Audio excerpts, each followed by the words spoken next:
vos batteries. Ok. Merci Jonathan pour le spoil sur le titre de la présentation. Avant que le support arrive, on va commencer par se présenter. Alors moi c'est Jeff, donc je suis développeur dans l'équipe front-end EasyShare depuis un petit moment, maintenant 2 ans presque, et je bosse principalement actuellement sur le produit Boardnox. Moi c'est Daya, je supporte pas les Pavlov, donc je vais refiler à Jeff, et je suis aussi dev front-end chez EasyShare, plutôt orienté iExtranet V5. Alors notre sujet aujourd'hui, ça va être les extensions de navigateur avec une bonne dose de ketchup. S'il veut bien. Donc les extensions de navigateur. Mais déjà, qu'est-ce que c'est qu'une extension de navigateur? Comment ça marche? Qu'est-ce qu'on peut en faire? Et puis à quoi ça ressemble? Ensuite, on va un peu mettre en pratique tous les éléments d'information qu'on aura mis ensemble dans le cadre d'un live coding. C'est une première pour nous, alors soyez indulgents ou pas. Des tomates sont sous vos chaises dans la salle. Après vous avoir montré ce petit live coding, ce sera un peu l'occasion de montrer que finalement si l'utilisateur n'est pas prudent avec les extensions, ça peut devenir un risque, ça peut présenter des dangers. Mais il ne faut pas s'inquiéter autant pour ça. On va se projeter ensuite dans le futur. On va voir ce qui est prévu au niveau des extensions de navigateur, au sens général, et puis même au sein de la plateforme Drive, puisque c'est un mot-clé de 2018. Alors Daya, à quoi ça ressemble? Qu'est-ce qu'une extension de navigateur? Bon, j'imagine que pour la plupart d'entre vous, c'est relativement clair. Pour ceux qui n'en utilisent pas ou ne sont jamais tombés dessus, une extension de navigateur, ça va être finalement un petit morceau de code, un ensemble de fichiers qui va vous permettre d'améliorer le fonctionnement du navigateur. C'est finalement une petite fonctionnalité qui va vous donner un boost en productivité et on peut les retrouver finalement, ces extensions-là, dans des magasins, dans des stores de navigateurs. Il y en a pour Chrome, Firefox, Edge et Safari. C'est un peu vos NPM, Maven, CocoaPod, s'il vous plaît. Alors les plus connus, les plus utilisés, les plus téléchargés bien évidemment, c'est AdBlock, AdBlock+, les bloqueurs de publicité. Ensuite, on a toute la famille des extensions qui vont vous aider un peu à manager vos informations personnelles pour éviter qu'elles s'enfuient vers des sites tierces, des sites tiers d'ailleurs. Et on a dans cette famille-là Ghostery ou Disconnect. Toujours dans le même domaine un peu de sécurité, mais plus sur la mémorisation. Vous allez avoir des gestionnaires de mots de passe qui vont vous faire gagner en qualité de vie. On continue vite fait dans la famille des extensions qui vont vous donner un petit boost de productivité. On a, en tout cas dans mes chouchous, on a la gestion d'onglets. Si vous avez 148 000 onglets par fenêtre de navigateur, Jonathan, je te bise, vous pouvez utiliser des extensions dédiées, ou bien vous pouvez faire des captures d'écran, vérifier vos emails, enregistrer des pages web pour les consulter sur le banc de toilette ou bien dans le métro. Vous avez aussi tout ce qui est extensions qui vous permettent de pousser de l'information, de récupérer des données, ou encore, on en reparlera tout à l'heure, de traduire directement. Et puis il y a la famille des extensions qui vont de donner un peu plus d'accessibilité aux internautes qui en ont besoin, et notamment ceux qui sont par exemple atteints de daltonisme, qui vont pouvoir avoir des extensions qui vont modifier la colorimétrie des images pour répondre à leurs problématiques, ou bien des lecteurs d'écran qui vont lire les pages web pour ceux qui sont malvoyants. Les extensions, c'est bien, on vient d'en parler un tout petit peu vite fait, mais c'est pas nouveau, ça date pas d'hier, ça date même de la fin des années 90, avec Microsoft qui a introduit une notion initiale d'extension qui ressemble en rien à ce qu'on a aujourd'hui. Ce sont des extensions, c'était des extensions donc, développées en C avec Visual Studio, et ça a bien évolué depuis. Firefox, lui, a mis le pied à l'étrier et puis s'est très vite intéressé à la notion de technologie web pour créer des extensions. Donc ça a été vraiment intégré dans le cœur du navigateur. Opera a suivi. Ensuite, on a le rouleau compresseur Chrome qui a donné un nouveau souffle à cette espèce de stratégie d'harmonisation, d'adopter des méthodes similaires sur les différents navigateurs avec Safari et Edge qui ont suivi le mouvement par la suite. Une extension, c'est quoi? Eh bien, on va prendre notre petit scalpel et puis on va disséquer ensemble une extension. Ça va se constituer principalement d'un fichier JSON qui s'appelle manifest. Ce manifeste va renseigner un ensemble de données nécessaires, obligatoires, et puis un ensemble de données optionnelles qui vont vous aider à donner forme à cette extension que vous voulez créer. Vous allez pouvoir, par exemple, avoir des fichiers qui vont servir de background script, qui vont s'exécuter en même temps que le navigateur, sans aucune information de contexte. Vous allez avoir d'autres types d'informations, par exemple des pages de réglage, ou bien des fichiers qui vont vous servir à injecter du code sur certaines pages spécifiques pour modifier leur comportement. Enfin, vous allez avoir des familles de propriétés dans le manifeste qui vont vous aider à modifier l'interface du navigateur en lui-même, proposer des éléments d'interface supplémentaires comme des pop-up, etc. Alors ce manifeste JSON, voilà à quoi il ressemble. Concrètement, il y a 3 champs qui sont obligatoires. Donc on a la version du manifeste, le nom et la version. Il va permettre également de définir un ensemble de permissions. Ces permissions vont être très fines parce qu'elles vont pouvoir accéder à une famille très complète d'API. Et on peut le voir sur la slide suivante. On a un joli petit nuage de permissions qui va s'afficher. Donc il faut faire relativement attention à la création d'une extension pour bien cibler vraiment les fonctionnalités que l'on souhaite utiliser. Ne pas peut-être viser trop large. Ici, vous avez également mis l'exemple du background. Donc là, concrètement, on veut demander à notre extension de faire tourner en tâche de fond deux scripts.js. Les permissions qu'on a vues sur la slide précédente vont permettre d'accéder à des API fournies par le navigateur, qui sont multiples et nombreuses. Aujourd'hui, il y en a 3 qui vont nous intéresser principalement dans le cadre du live coding. On va s'intéresser à la permission tab, ce qui nous permettra de manipuler les onglets du navigateur. On se servira également de contexte menu, on jouera avec pour ajouter une entrée dedans. Et runtime qui donne accès à un certain nombre d'informations sur l'extension en elle-même quand elle est en train d'être exécutée, nous permettra également d'envoyer des messages à d'autres morceaux de l'extension. Actuellement, dans chaque navigateur, on fait un peu les choses à sa sauce. On a certains navigateurs qui utilisent l'espace de nommage browser, d'autres Chrome. Et puis certains utilisent en retour de ces fonctions donc des callbacks, alors que pour Firefox, c'est des promesses. Donc on voit que c'est pas encore complètement homogénéisé. Et on peut saluer finalement l'engagement de Mozilla, qui est un peu le champion du logiciel libre dans l'univers du web, qui propose un polyfill. Un polyfill, c'est quoi? C'est une petite rustine numérique, un bout de code qui va nous permettre d'harmoniser les fonctionnements que l'on voit ici pour en faire un fonctionnement unique. Et bien on va passer au live coding. Alors le live coding, qu'est-ce qu'on va faire? C'est simple. On va donc en général, quand vous êtes dans le code, vous pouvez sélectionner du texte, faire un clic droit avec votre souris, et ça vous propose directement d'ouvrir un nouvel onglet avec une recherche, donc sur Donald Trump par exemple. Nous on va faire un petit peu la même chose, mais on va monter un petit peu son niveau de compétence sur Google Translate en ouvrant cette fois donc un onglet qui va nous permettre de traduire le texte qu'on aura sélectionné. Donc il faudra qu'on rajoute un champ ici. Et puis, pour vous montrer un peu comment marche la pop-up, on va faire une petite pop-up qui nous permettra de choisir le langage de destination de notre traduction. Alors d'ailleurs, si tu as fini de brancher l'ordi, est-ce que tu peux nous dire comment on va faire ça? Ouais, bien sûr, en fait, d'un point de vue du process, en fait, on va donc bootstrapper l'extension avec le fichier manifeste dont on a vu les spécifications un peu plus tôt. On va ensuite ajouter une pop-up au navigateur à l'aide du manifeste et en développant une partie de code en JavaScript. Puis on va ajouter un background script qui va permettre de récupérer les événements qui seront envoyés depuis cette pop-up. Ensuite, on devra modifier ce contexte menu. On ajoutera une nouvelle entrée qui aura une action qui lui sera liée. Et cette action, elle ouvrira un nouvel onglet avec l'URL construite donc à partir des informations qu'on aura récupérées depuis la pop-up.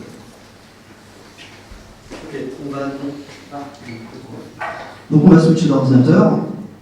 Si tout se passe bien, ce sera magique. Magique, mais c'est pas magique. C'est pas magique. C'est magique. Incroyable. Okay. Alors, je vais juste te demander un instant. Tout ça, c'est du direct live. On va remettre l'enregistrement. Oui.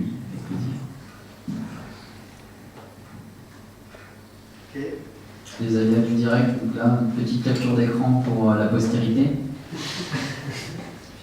Hop, on est parti. Yep. On est parti. Alors, donc le point d'entrée, comme on l'a dit, si la souris fonctionne, la souris ne fonctionne pas. Le point d'entrée, c'est le fichier manifeste. Donc là, je suis dans mon fichier manifeste. J'initialise. Avec, comme je vous le disais tout à l'heure, les champs qui sont obligatoires. Donc là, hop. Manifeste version 2, nom d'extension Translator, avec l'accent incroyable. Version, on va passer directement à 1.0.0 parce qu'on est des fous. On est tellement breaking qu'on est déjà dans une majeure. Et puis, description extension en espagnol. Et là, je mets une icône. Donc toutes ces informations sont un peu le cœur de l'extension, ça va permettre de l'identifier dans les navigateurs lorsque vous l'ajouterez ensuite. Ensuite, je vais dans mon Chrome. J'active les extensions, je passe en mode développeur parce que sinon on ne peut pas utiliser d'extensions qui ne sont pas connues. Et je charge une extension non impactée. Et voilà, donc là j'ai mon extension, j'ai mon icône, c'est cool. Elle est même ici en petit, mais pour l'instant elle ne fait rien. Elle me permet juste d'accéder à l'URL qu'on a spécifié dans le manifeste. Donc maintenant on va essayer d'ajouter du comportement, histoire de quand même faire quelque chose avec cette extension, parce que sinon ce serait un peu triste. Donc là on va dire à notre manifeste, je veux avoir une browser action, donc qui sera lié à ce bouton pop-up, qui est en haut à droite. Alors je vais reprendre la même icône. Je vais lui donner un title, donc là ça va être pop-up ouf. Et je vais lui dire, ton point d'entrée, c'est ce fichier HTML. Voilà. Donc vous voyez, on a déjà une structure de dossier qui reprend la plupart des informations des fichiers qui sont statiques, qui ne sont pas utiles pour nous. On a par exemple un contenu HTML qui va être repris pour la pop-up. On ne va pas vous faire des cours d'HTML ici. Pareil, on a un fichier, de la même façon, on a un fichier de CSS qui est déjà codé, donc c'est pas vraiment le but de cette présentation. Voilà, donc le fichier CSS, je ne vais pas vous le montrer. Par contre, le HTML il ressemble à ça. C'est des divs qui vont présenter des boutons qui nous permettront de sélectionner la locale. Il faut juste voir qu'ici, on a le pop-up contents qui nous permettra de le récupérer dans le script.js qui va être associé. Et ici, on a les data locales qu'on va essayer d'envoyer plus tard à un autre élément. Donc là, on va créer un fichier JS associé. Hop.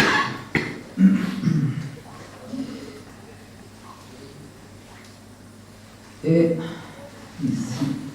Donc à partir de là, on va pouvoir donner du sens à cette pop-up, on va pouvoir lui mettre du code. Et qu'est-ce que tu es en train de préparer du coup? Alors là, donc, comme je vous le disais, on récupère de l'HTML, on récupère la pop-up, le pop-up en tête qu'on a spécifié dans le HTML. Ici, on va gérer les classes actives, inactives en fait. On ne va pas s'attarder dessus, mais l'objectif c'est juste que ce soit visuellement un petit peu mieux. Et puis là, je vais dire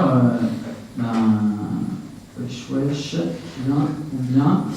Un petit log juste pour voir ce qui se passe. Donc on est vraiment sur du vocabulaire JavaScript, hein, ici on voit bien.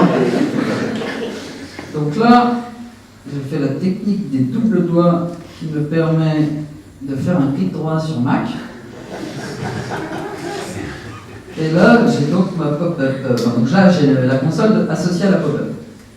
Maintenant, vous voyez très bien à gauche le wesh bien qui s'affiche de multiples fois à chaque fois que je sélectionne une locale différente. Bon, c'est super, merci pour votre écoute.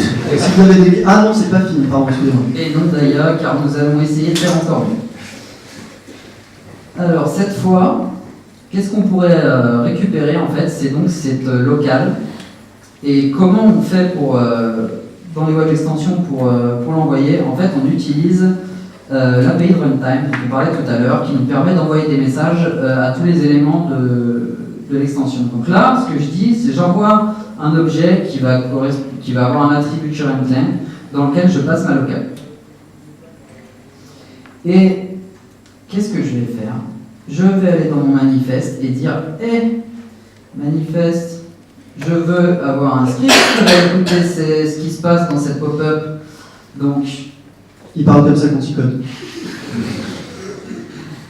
Donc je vais dans mon fichier background.js, que j'ai préparé à l'avance évidemment, avec donc une map qui va me permettre de faire le lien entre les locales et la langue pour l'afficher après dans mon contexte menu.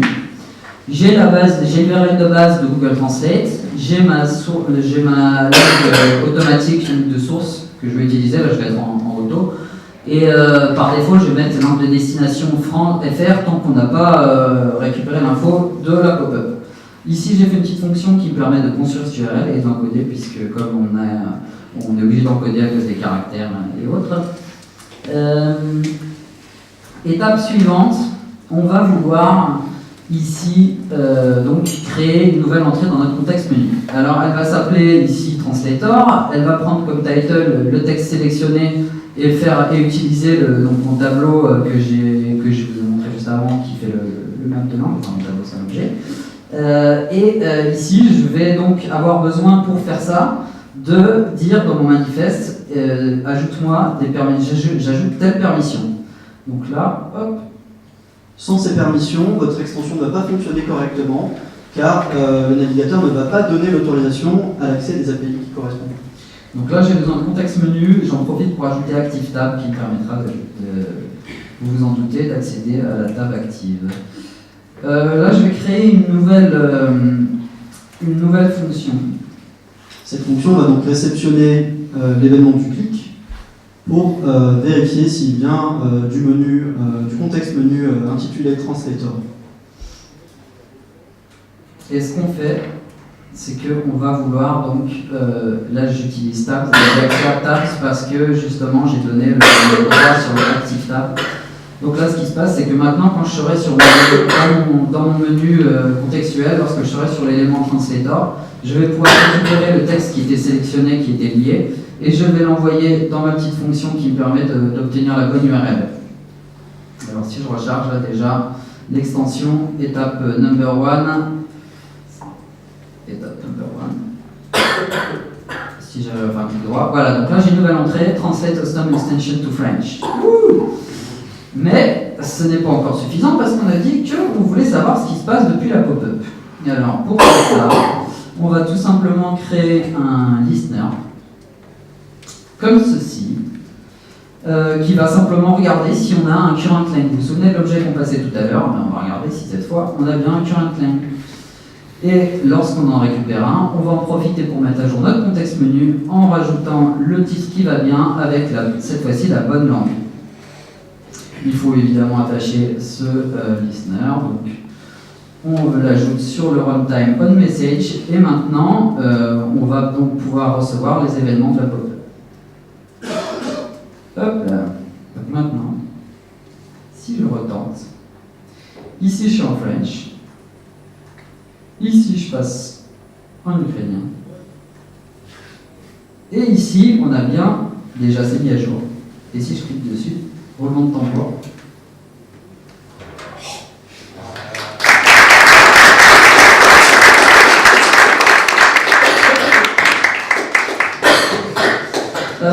Voilà, on est bon pour la partie live coding. On va repartir sur la fin de la presse avant que la police néerlandaise nous mette dehors.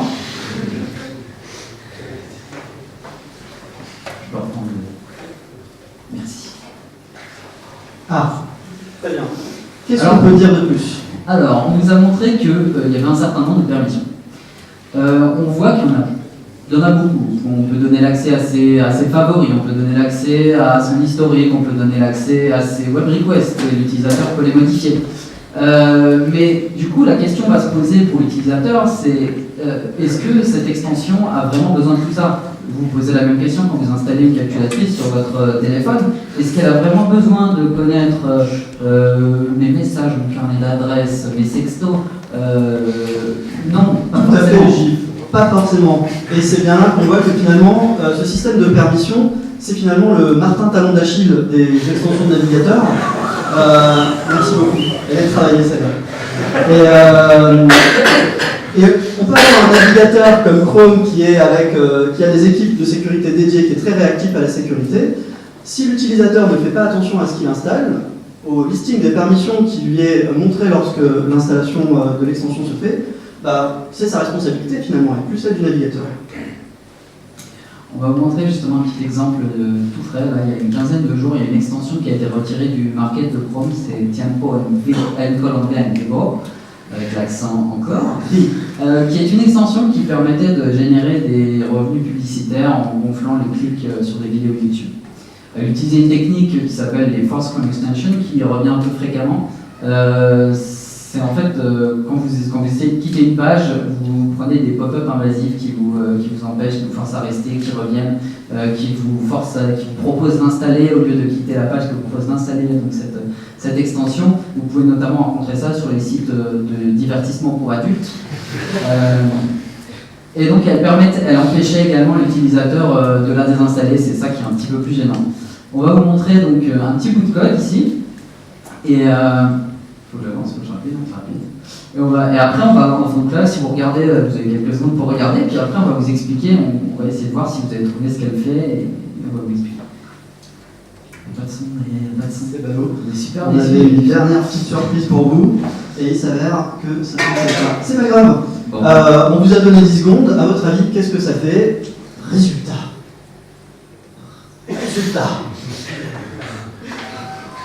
Là, tu vois que ça marche. On vous donne 20 secondes. Il faut appuyer 4 fois en fait pour le lancer.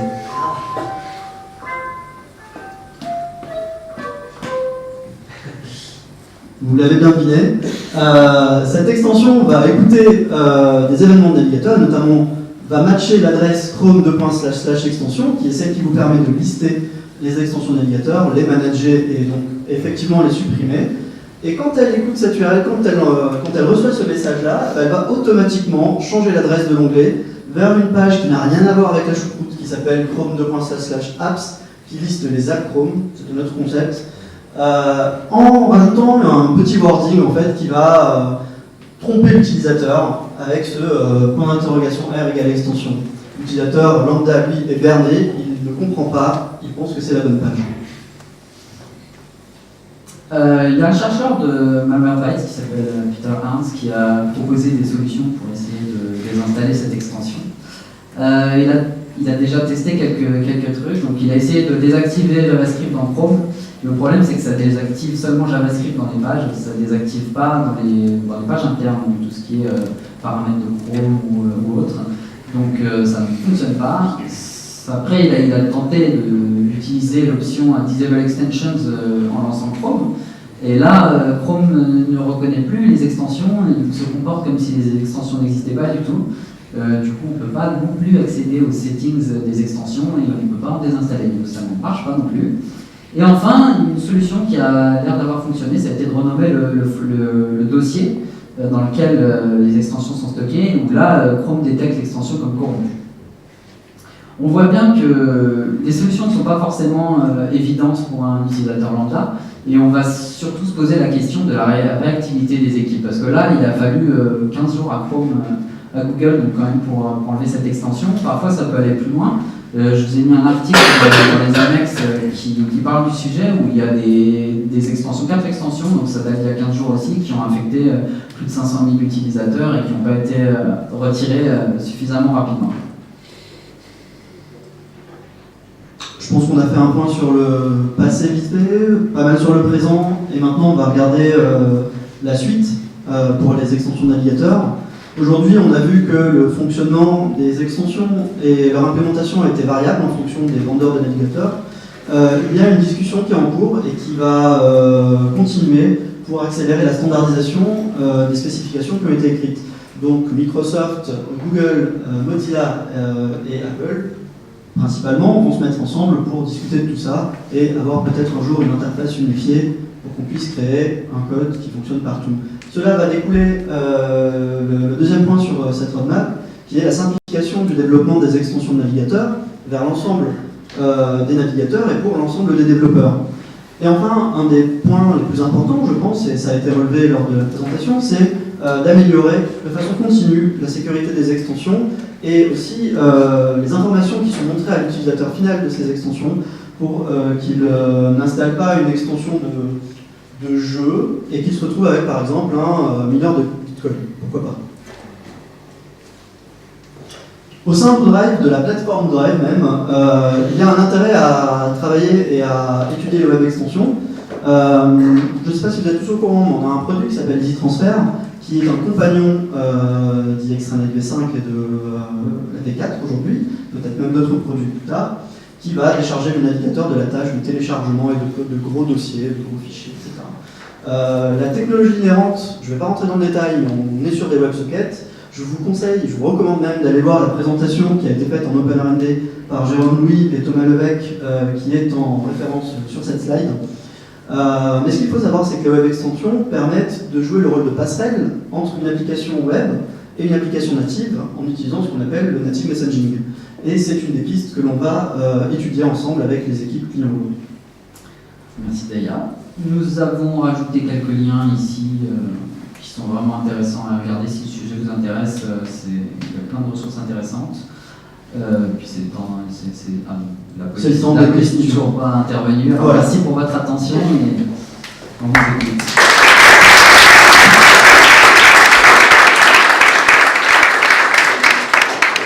Y a-t-il des questions?